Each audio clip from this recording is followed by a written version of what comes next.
A little bit more pressure on the quarterback. What were some of the steps forward that you made last week as a defense in doing that? Yeah, at least the second half played better. Finally played a good half of defense, I think, in the second half last week. Was better against the run on first down. Made a few stops.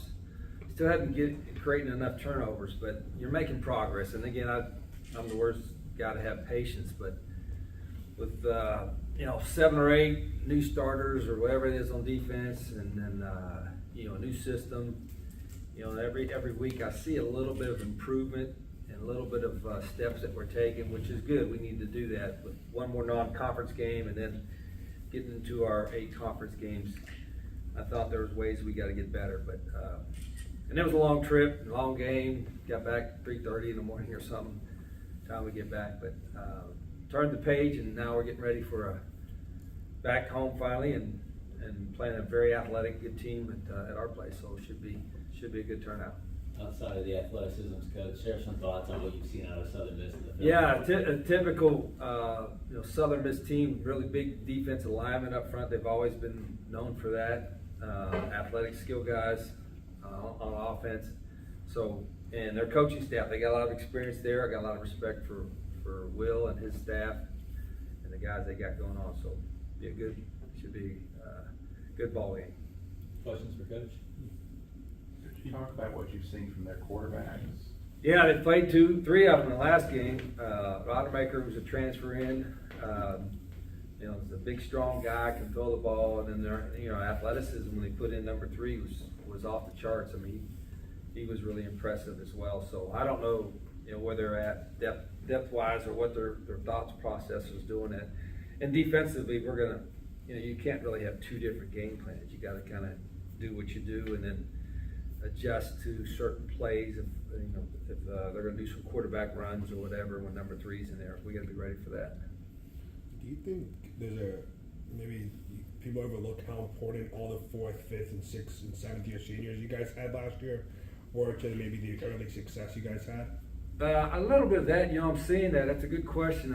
Like I saw last week, Eastern Michigan had like 9 seniors starting on defense and 2 juniors. I'm looking at Southern Miss has 9 seniors or something starting on defense, and you're seeing some older teams, and we've got a lot of seniors, but some of them are like freshmen because they're first year in the system. So it's a little bit different. I think typically when that happens, you hope your guys get better quickly as they get through the game, some game experience. But we lost like a lot of people. You had to replace a lot of guys. We didn't have a big senior class, but you lose guys in the portals and all that, so you lose some experience with that. But that being said, whoever we have in there, we expect them to do well. So it's like Tyler. Tyler's his first year in the system, and he's learned pretty quickly. But this is still his first year in the system. So we as coaches, we just got to get them ready to go as quick as we can. Yeah. Can you assess how Tyler's played this year? Yeah, I think he's played really well, particularly for his first games in our system. He wasn't here in spring practice. He was doing his duty in Fort Huachuca. So, he had the summer, which we're limited there, and then, basically fall camp and 3 games. So, every week I see, more and more him being comfortable with what we're doing, and that's a good thing. I think we've got a deep quarterback room and with some experience, and I thought that was going to be a strength for us. Right here, a strength for us going into the season, and I still feel that way. On Tyler, just how impressive is it? As you said, he got here in June, maybe late May, and he seems like he has very much command of this offense. And you ask a lot out of the quarterback. We do. We put a lot on our quarterback's plate, particularly with our tempo and stuff. And he's a mature guy that can make all the throws, but he's probably surprised people with his running ability. He can run as well. And I said that in the last game when he was at Louisville, when he was doing everything he could to give us a chance to win the game. I mean, running over people, getting first down. To me, it was inspiring. I think it should have gave us a lift, and I think it did at times. So, that's good to see. And it's a team game, but that guy at that position has to be a leader. It has to be a guy that people want to follow, that people will play hard for. And what he's shown in his time here, and what Logan has shown as well. And I think our guys follow him pretty hard. You've talked a lot about like the improvements week to week. Is it disheartening when you make these improvements, but on the scoreboard it doesn't show? Oh, absolutely, 100%. I mean, just kicked me right in the teeth Saturday because we were playing okay at times and we're in the game, but then we made a really nice push in the second half in all three phases and had our opportunities and didn't win. So our margin for error is pretty thin, and it's been that way last year too. I've said that, if you guys remember last year, I said our margin of error was really thin, and we won some close games, and we're probably going to be in a bunch of close games this year. We just got to find a way to finish it, and I'm not panicking. I think we got the guys that can do it. We got the players that can do it, and some of them need experience, and then we've got to eliminate some of the mistakes that we make that cost us the games. But it's still a long season. Like I said, we got one more non-conference game, and then kind of a little bit of a reset, and then we play our conference schedule. So it's set up for us to get right and then try to pull some of these out. What do you tell Garrison after he has a pretty good game, but the last kick? Yeah, I didn't even shoot. He missed one there at the end, but shoot, they made the one that put us in that opportunity. He made was a great kick. So I thought he competed really well, and obviously we won the last one back, but we need to score touchdowns there anyway instead of field goals. So that's what cost us there, not getting touchdowns. Does a game like that eat at you more? Do you go back and look 1, 2, 3 plays that can make a difference? No, I happen 100%. Yeah, I mean, you look at a guy, but it's never one play, but there's usually 4 or 5 that like Kyle, just this would happen. So, I think that's the hard part about close games and overtime games. You probably try to think about too much, and I'm the worst one. You got to turn your page after 24 hours. But at the same time, you got to remember what can we fix that cost us. That I don't think you can turn over in one day. You got to take a couple of days. Like, what can you fix so that doesn't happen again? But inevitably, you got to just keep playing hard, and playing well, and you got good enough players to win, which I think we do. So we got to be ready for one this week. Just where's the team morale wise? Obviously, I went through. I think it's good. I mean, last week, I was in the locker room after Thursday practice. I didn't know if it was a lot more pep in their step than I thought going on a trip and all that. But I want our guys. I mean, maybe I'm different, but I want our guys to hurt for 24 hours. If we lose or if we don't play well, either way, I want them to be upset about it and think about it. But then after the 24 hours, which was after Sunday, we got to turn the page and get ready to go. And players are more, in my experience, they're more resilient and easier to pop back into the thing than coaches are. I mean, coaches are the ones that I don't give pep talks to coaches too much on that part. They understand that. But our guys know it's a long season. Like I said, we hadn't played a conference game yet. We only been home one time. And I expect us to play a lot better in this home game than we did in the last one, because we didn't play well in the last one, but that's a month ago. On the second goal call with the bad snap, would you change anything about your play call there? Yeah. I mean, there's probably about 25, I would say at least 35 calls in every game that I would change. You call this, you had a touchdown if you'd have called this, or you called this, you would have had a first down. So, I mean, I think the what if game, I'm not, I think about that all the time, probably too much, and I don't think it's good for me or healthy for us to overthink it, because then I just get pissed, but that's, I mean, like I said, there's reality. There's probably every call that I make or we make or any of us make that doesn't have success, I like to have over, you don't have do-over, so that's part of the deal. I wanted to ask about your relationship with Coach Hall. He mentioned you were his quarterback coach at Diamond Academy. Can you just touch on that really quick? Yeah, well, but way back in the day, Jimbo Fisher, who's a friend of mine, and we're from the same area in West Virginia, was working with the Bowden family, and the Bowden family would have Bowden Passing Academy. At this time, it was down in Auburn when Terry's coach at Auburn. And so I was a head coach at Glenville then, and that didn't, they weren't paying me anything, but I would drive down there 9-10 hours just because there would be 350 quarterbacks and receivers. And it's a great recruiting tool. And I got to hang around with the Bowden family, Bobby and Tommy and Terry, and then Jimbo, who was a quarterback coach at Auburn. So I worked it every week, and after the first time I did it, Bobby kept inviting me back because I was cheap, no money. And then I worked with them a lot, and then made the connection that with the Bowdens that when Tommy went to Tulane, I went with him as a coordinator. So I can't remember Coach is at camp, but about every quarterback that was a star quarterback from the South of the United was at those camps. I'm talking about the Peyton Mannings and everybody else. So you got to see a lot of talent, and it was a blast. I think that was some of the most fun I've had was working that camp for 3 or 4 days and met a lot of good people there. What is it about West Virginia? Obviously, Jimbo, Nick Saban, you just what is there something up there in the water? Well, there's nothing else to do.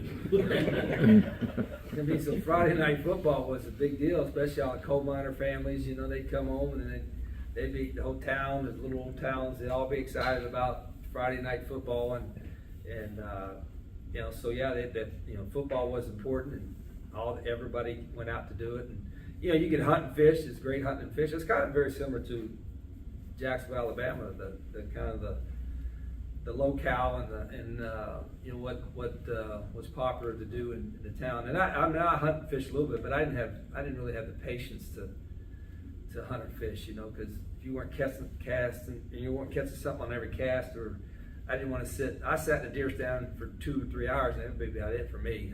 Some guys would sit in for 8 hours. I couldn't sit in a deer stand for 8 hours; I was too bored. So, but football was important to a lot of us, and it's just kind of ironic that Nick and Jimbo and guys that are from that little. I mean, I'm talking about a little thing, all within 15, 20 minutes of each other. Went on to the college coaching. Thanks for your time, Coach. Okay, thanks.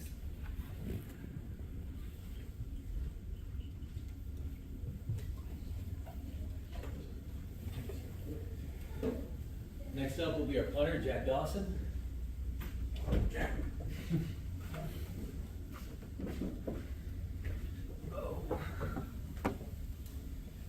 Jack, give us a little bit about your background. How does somebody from Sylvania Waters, Australia, get involved in American football? Yeah, pretty much sitting at home one day, just scrolling through Instagram, and just saw Pro Kick Australia was on my Instagram, kind of looked into it, figured out Michael Dixon, who was actually at the Longhorns and then went to the Seahawks. He's still there now. He lived 10 minutes from me back home, and told my dad about it. He actually knew his parents, spoke to him, said, "Is my son getting scammed? Is this legit?" Then they said, "Nah, look, this is the best thing Michael's ever done."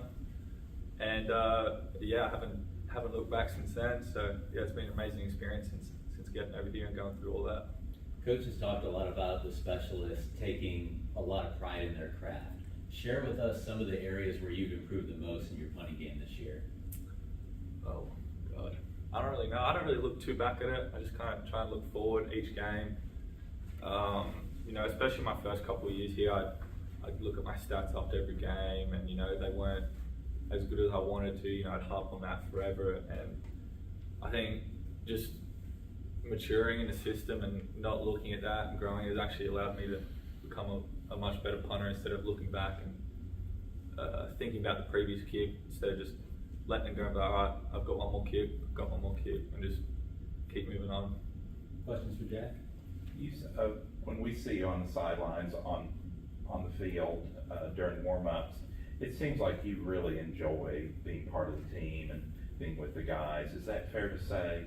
Oh, 100%. I'm an older guy, so I've actually worked like legit jobs back home, waking up at 5 a.m., going to throw bags at the airport and stuff. So I know what the real world's like. So being here is almost like a holiday. It's just every day I wake up and it's just something new is going to happen. It's just such an enjoyable experience. It's awesome. So yeah. What was the biggest culture shock, or just when you moved here and came to Jacksonville, Alabama? Probably how serious people take this. Because like back home playing footy, I just, I'd roll into practice, 5 minutes before, or, you just wouldn't take it serious, like my first year here, I'd roll in like 15 minutes before practice, and coach was like, where the hell are you at? I'm like, shit, I don't know, I'm just at home playing the game. So it took me a while to like slowly like understand how much money, how many people like take this seriously, and then like I was like, okay, like I gotta lock in, like this ain't footy back home. Did you play soccer or rugby or? I played a little bit of everything. Played soccer in high school, played rugby. I was too skinny, so I didn't play rugby for too long. That's too much tackling. So I played Aussie rules, it's my main sport. But yeah, I played a little bit of everything when I was back home. So, yeah. DJ? Do you know, there's like a very small town a few hours, like probably an hour from here, named Sylvania. Have you ever heard of that? No, I didn't actually. Yeah, it's Oh, I'd that's say awesome. now it's in DeKalb County. Okay, I might have to go visit. What's special about playing games at home? I say our fans, like even when we were FCS, I think we had like the highest amount of attendance in FCS football. So I think a lot of these fans are loyal. Like, same with like the 2021 season, we weren't great. We didn't have a winning season, but every home game, the place would be packed out. So I think it's definitely fans is probably the best part about it. They get very vocal, they're loud, they love Jax State football, and yeah, they stick by us. Jack, thanks for your time. Appreciate y'all. Thank you. Thank you. Thanks for coming in. Next up will be quarterback Tyler Huff.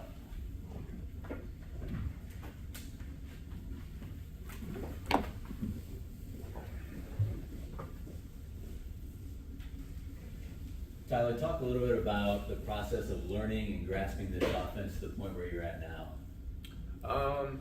It's very different. I've never been in a fast tempo, kind of offense how we run it here. It's always been kind of slow, methodical, huddle up, get the perfect play kind of thing. So it was a big learning curve, I'd say. In the summer, going fast, you don't really get a chance to look at the entire defense. All right, I see the safety rotating, whatever kind of thing. You just kind of, everything's like on the snap, post snap. A lot faster processing that is needed. So I will say it did take a little bit of time, going through camp, actually getting real reps and seeing everybody move post snaps and pre snap. It's a little bit different, but I think I got a good grasp of it now. You completed a pass to 10 different receivers on Saturday. Just share a thought about the receiver room and the tight end room and what makes that group special. Yeah, this is the most talented football team I've ever been a part of, obviously. Very, very good group. I think we probably got 20, 30 guys and go out there and do the same thing. I have faith in everybody. we practice really hard. There's no like starters only get reps with starters, that kind of thing. Everybody gets reps with everybody. So, I'm throwing it to everybody, walk-ons, guys who are only on scout team. So, I think that just kind of goes to show that, I'm getting reps with everybody. Everybody's getting reps with everybody. So, have that confidence with every player who's out there. So, it's good. Questions for Tyler? You've already, in just your short time, you've already established yourself as a guy who won't back down. You're willing to take a hit and give a hit. Where does that come from? I've always been a big believer that, quarterbacks should be football players too. Nobody else slides. Call it how you want. I always thought that was like, kind of soft. Quarterback's got to be the leader. Nobody, if you're running back or lineman, you go out and make a run and you slide, you're 2 yards short of the first down. I kind of makes me mad if I see other people do that. That's soft. Guys want to see a guy who wants to play for him and die for him on that field because everybody else is. Especially the line, they're busting their butt for you. They're killing themselves for you every single play. So, there's no reason why I shouldn't be able to put my head down and get a first down. I think I just, build some trust with the team, earn some respect for them. When I'm out there, I'm going to give them my all, and they should be confident in that. On the mental side, and I guess leadership, just how much crossover is there between football and then what you've done with your military service? I'll be honest, I haven't done a whole lot military-wise. I am in the reserves, so I have been in some positions, like leadership positions. So I am a second lieutenant. So my role, I guess, is platoon leader. So I would be in charge of 40, 50, soldiers. But again, being in the reserves, you never really get that much leadership role or leadership time where you're actually in charge of all of them. So honestly, I haven't experienced too much of that crossover. Obviously, a lot more football, 180 guys in the room. Everybody's looking at you. So I will say, if it's between the two, I see a lot more leadership roles or I guess responsibilities on my part football-wise. All right. Tyler, thanks for, one more, Mark? You good? Sure, I want to give everyone else a chance to. You've had a lot of experience coming here. What did you learn before you got here that might have helped you adjust to stepping in and playing so much so early? Yeah, I mean, I'm a 6-year senior, so I've played a lot of football. Started all 5 years, so this will be my 6th year now starting. So I have a lot of experience, played in a lot of games. I think my last 2 years at Furman were great. We won a lot of ball games. Very grateful for my time there. Been in some big games, playoff games, so I think I've just kind of seen every, process of football, play of football, situation of football, and I've done it multiple times. So I think that kind of helps. Now I think I've seen just about everything. Obviously, it is different FBS level. Everybody's a little bit bigger and faster, but I think I played in a pretty good conference at Furman and SoCon, so it's really not much of a difference. But I think just having so much playing time, it just helps with everything. On Saturday, it was a good day for Cam Vaughn. Could you talk about what you saw from him and why he seemed to play as well as he did? Yeah, Cam's a freak. He's 6'3" and can move. He's very fast. Everybody can see. I think the thing was, we just had to give our receivers a chance. A few times Saturday I overthrew him. I didn't really give him a chance, but I think and we've all found it out. If I just put it anywhere near our guys, they're going to come up with it. Especially with Cam. He's going to go up and jump for it, dive for it, do whatever he has to do. He's really improved. He's getting more and more comfortable. Some games he starts, some games he doesn't start, but he's getting to the point now where it doesn't matter. He knows whenever he gets on the field, it's his time, and he's shown that. And I think the coaches put have a lot more faith and trust in him now that he's not going to mess up or forget a play or anything like that. So, good. What about Jax State? I'm sorry. What about Jax State kind of wanting you to come? Obviously, there's a lot of quarterbacks already here. Just kind of why did you want to come here? Honestly, I'm not a big guy. I don't really wow anybody on film, so I wasn't really recruited. Really didn't have many options. It was here, really Arkansas State, or go be a backup at a Power 5. I had a few of those kind of opportunities, but came to Jax State. Obviously winning program, wanted to play for a legendary coach, Rich Rod, and I knew there was opportunity for me to come in and play. So I think it was just a good spot for me, and I don't regret anything. I'm very grateful for being here. I know we're behind the 8 ball for sure, being 0-3, definitely not what anybody wanted, but I think we're, like everybody's been saying, we're taking steps in the right direction, but it's just time to get over the hump now.